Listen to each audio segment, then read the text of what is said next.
play Impractical Jokers live, meaning I choose somebody from the audience, put an earpiece in their ear, and without permission, send them out in the streets of Louisville. We watch on screen in the comedy club, and live on the spot, they've got to do and say whatever I tell them to.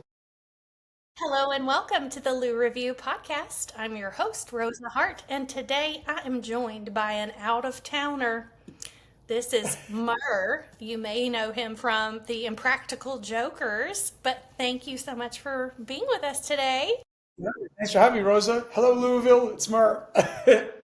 Look at you. You even know how to say the name of the town. How did Yeah, you no, I've learn been there that? many, many times. I've been many, many times. The guys and I love coming to town. We performed there probably 10 times in the past 15 years. It's amazing, but you're coming by yourself this time, right? I am. It's my solo comedy tour. I'll be there November 13th, 14th, and 15th. They got 5 shows in town. And then we're having a bourbon party on Saturday night after the last show. Oh, I love that. So you do know bourbon in our area Yeah, I is the mean, best. there's a bourbon company right there in town called Mr. and Mrs. Bourbon, and they came out with a movie exclusive bottle of bourbon for I got a horror movie coming out in a few months in Yes. the theaters, and it's Mr. and Mrs. Bourbon, but it's Don't Move Bourbon, which is the name of the movie, Oh my and they're God, based that's in based on Louisville. your book, They're based right? there in town. What's that? That's based on a book you wrote, right? Yes, I have 9 books out. It's my fifth book, Don't Move, and it got turned into a movie. And in the movie is Rob Riggle, T-Pain, Russ the Rapper, Q from Impractical Jokers in the movie. And in the movie, there's a bottle of bourbon, and it's Mr. and Mrs. Bourbon. So they came out with only 1,500 bottles of Don't Move Bourbon, and we're throwing a party after the final show on Saturday night. We're throwing a bourbon party right there in town. If you want to come, go to murrsbourbonparty.com. Murrs, M-U-R-R-S, murrsbourbonparty.com. I will put that in the show notes so people can just Sounds click on good. it, Yeah. murrsbourbonparty.com. Wow, that's so much more than I even expected getting on here. I was more like a whiskey drinker, and then when the bourbon company released this line of bourbon, I started drinking it, and it's really good. All bourbon is whiskey, but not all whiskey is bourbon. You are right about As that. I've come to learn, yeah, I didn't know that. Yeah. So bourbon is specifically in white oak barrels that have not been used before. So the other companies in other states can use it if they want to make whiskey for like a reuse, but first use it gets to be bourbon. Yeah. Yeah. If you want to go on some distillery tours, you can learn all kinds of random facts like that. There you go. So, besides having your limited edition bourbon for your book that turned into a movie, why else do you love Louisville? What have you loved about it when you visited before? I'll tell you, we've been there so many times. We've been on tour for 15 years, right? The show's been on. We started making the TV show in 2010, and we started touring right after that, like 2011. So maybe it's been 14 years of touring as the Impractical Jokers tour. The crowds are amazing. The people are amazing. Good food, good restaurants, great bars, and it's just we have a blast every time we come. Well, you are absolutely right. And you, for some reason, have found out what most of the world doesn't know that we have one of the best foodie cities in the world. And I Absolutely, can and say that's that from that's saying a talking. lot. Come from New York City. Exactly. You are born and raised in New York City, and you're coming to Louisville for food. Obviously, not to live here yet. Maybe you will. Maybe I'm you also will. I'm But also I'm also coming to make people laugh. That's my first goal. But let me ask you about that. You are obviously a complex man because you live to make people laugh, but it looks like all your books are to scare people. How does that work? they they are. I've got 9 thrillers out. Well, 3 are like sci-fi comedy for kids, so those are more like action comedy. But the other 6 are all adult thrillers. 3 are sci-fi horror. Uh, 1 is a creature feature. Uh, 2 are serial killer novels. And I've got a 10th one coming out in about a year or so. That's another serial killer novel. So, yeah, I just love horror. And now, you read a lot when you were growing up, right? So, is that the type of books you were reading when you were growing up, or how Or did you get? yeah, for sure. Yeah, I mean, I loved Stephen King. I loved Michael Crichton was probably my favorite author growing up.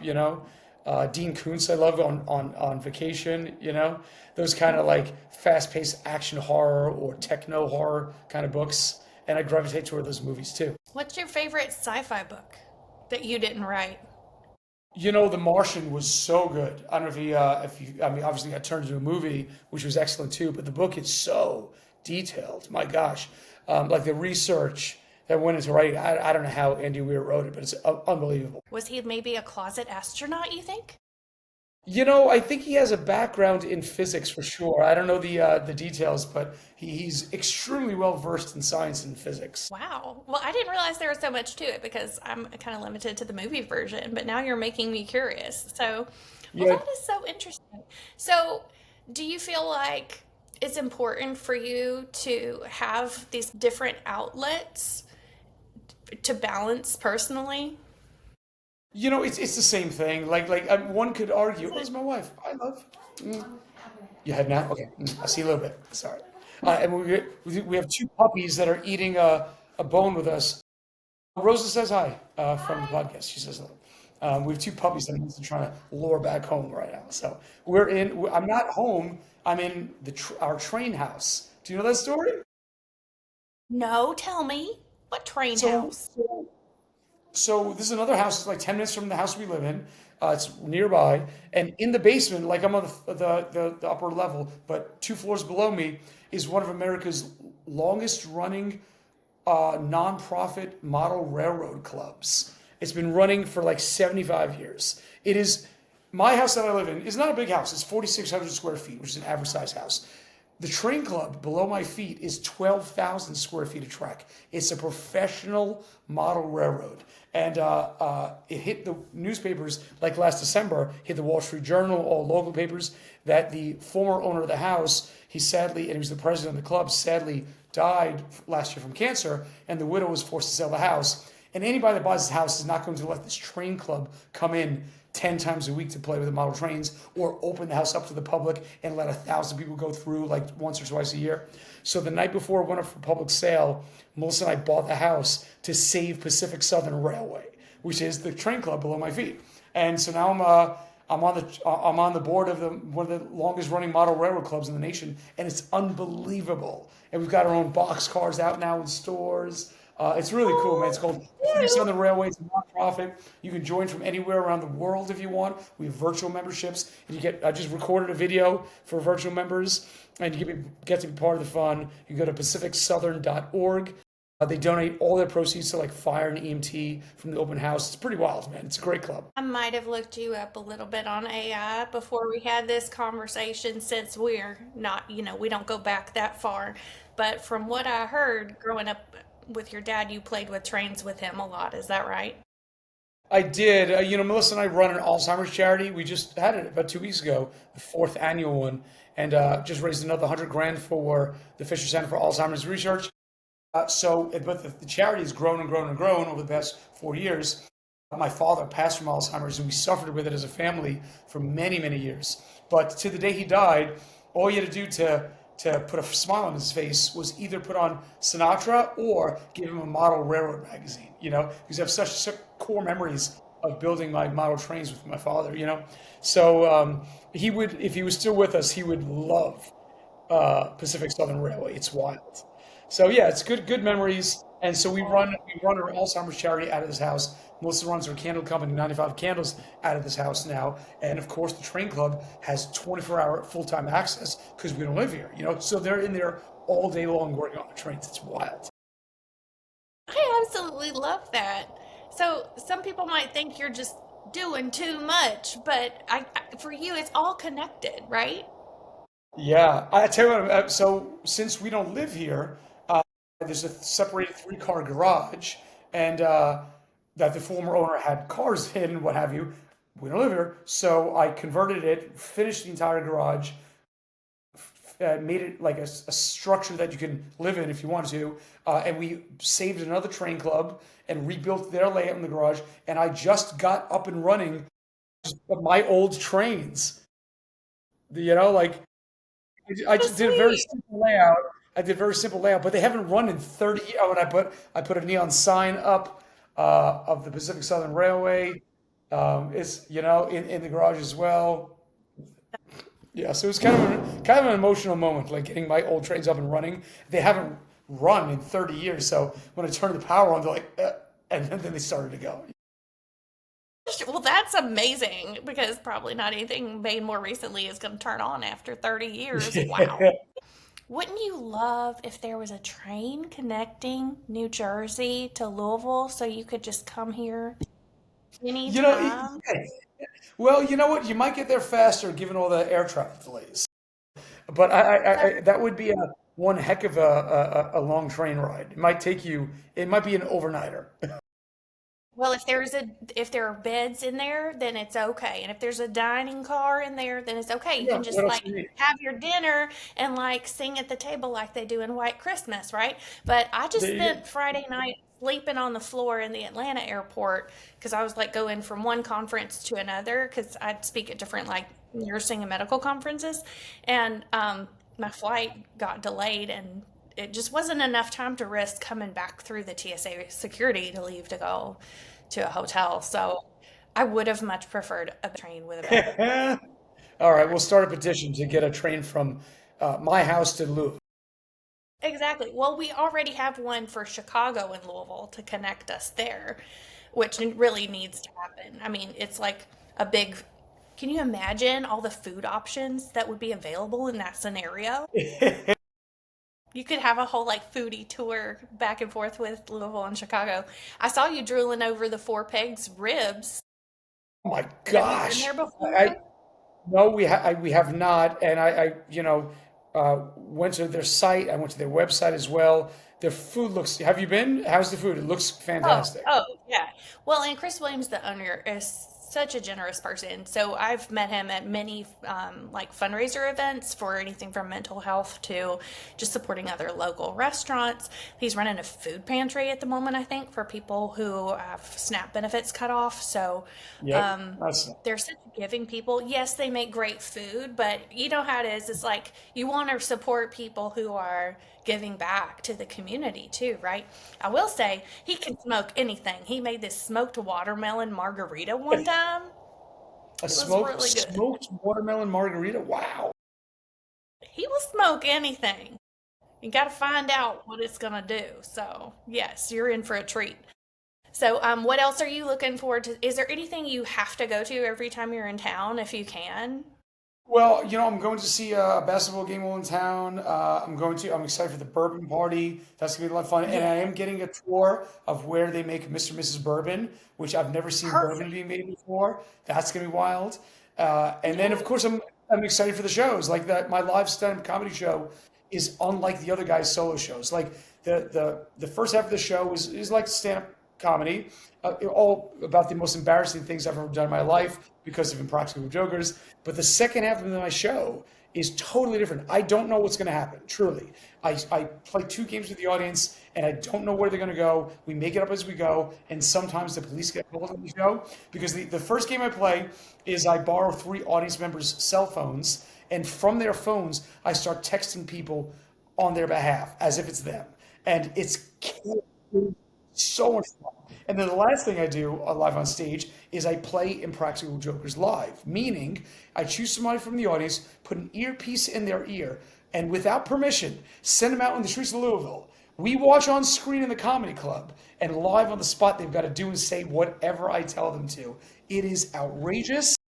Literally, I got home last night. My voice is sore because I got home last night from doing five shows, five meet and greets. I was in Indianapolis, and literally the police got called last night on the show because the guy he was wild on the streets. He was wild. It was crazy. It was Why did so you funny. make him do that? Why did you make him get in trouble? Why not? It was outrageous, and he didn't get busted. The cops did come up to him, but they were very cool cats, so that it was pretty. It went well. So, but it's Have gonna you be so ever much had to fun. have you ever had to get somebody out of trouble Yes, that you yes. got them It into? was Ocean City. My friend almost got arrested, the show ended and I raced out of it was a theater, raced out to say, officer, it was me. I was the one telling what to do. It was part of the show. We were recording. It's being streamed into the theater. don't worry. And then he saw me and he's like, oh my God, Murr. And it was all fun. Oh, good. Woo! You were able to use your fame for good. There you go. So, and by the way, anybody can see it. I get 5 shows, 1 Thursday, 2 Friday, 2 Saturday at the Louisville Comedy Club. You can get your tickets at murrlive.com. It's going to be so much fun. So do you randomly select people from the audience, like if they raise their hand for these antics? It Or depends. For the text game, I choose people from the audience. For Joker's Live, it depends on whether one of my friends is in town. If I have a professional comedian friend that's with me on tour or nearby, he or she will come in and I'll send them out to have some fun, So it depends. that's amazing. Okay, so if I people want to promise be not to get involved, any audience member arrested. or if you do, you will get them off, you promise? I'll get them out. If you bail them out. I hope. That's amazing. Well, that's very exciting. I bet people are attracted to the danger element there. Will I be chosen? The second half of the show reaches highs that I don't think any other stand-up comedy show can reach because none of us know what's going to happen. I don't know what people are going to text back. I learn about the person before I send the text and who this person is on their phone. Oh, last night it was the woman's ex-husband, and so and she's there in the audience with her current husband. So I had some fun with the text, and it's so funny. And then I FaceTime the guy. It was outrageous, And we can see them on the giant screen behind me, and the audience goes crazy. It's reaches such highs comedically. It's a lot of fun. It's authentic, and I think people are starved for authenticity, right? Well, I mean, last night, perfect example. We were in Indianapolis last night, and while the guy's phone was in my hand, I'm going to text, but he got a notification from his Ring doorbell, and I said, and it was on screen. I said, "Oh wait, you just got an alert on the Ring doorbell network." So I said, "Screw the text game. Can I post to the Ring doorbell network from your account?" So I sent all his neighbors within 5 miles of his house 3 different alerts, and they were outrageous. He's gonna get kicked off the Ring doorbell network, That's amazing. Oh, wow. Well, that is fun. Okay. So if people want to see you live in Louisville, is it Thursday through Sunday that you'll be there? Yep, 1 Thursday, 2 Friday, 2 Saturday at the Louisville Comedy Club. And get your tickets at murrlive.com. Oh, well, we're so happy to have you back to Louisville. You're Thank you. welcome anytime. And I would love to try your bourbon sometime. So we'll see. Oh my gosh, this weekend.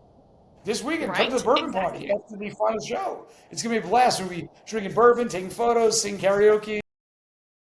That's going to be amazing. I can't wait. I'll have to find out more about it. So if you want to come to the show, where do they need to buy tickets at?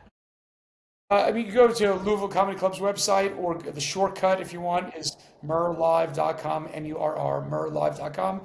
And the bourbon party on Saturday night, you can go to murrsbourbonparty.com, M-U-R-R-S, murrsbourbonparty.com. Well, that is awesome. Thank you so much for just loving on our city and reaching out to the real people there and keeping it real, even though you might play pretend some to start with. You got it. Well, I appreciate you having me, Rosa, and thank you so much. Louisville, I'll see you this week. All right, thanks. And if you've enjoyed this episode of the Lou Review podcast, make sure to follow and subscribe, and I'll see you in the next episode.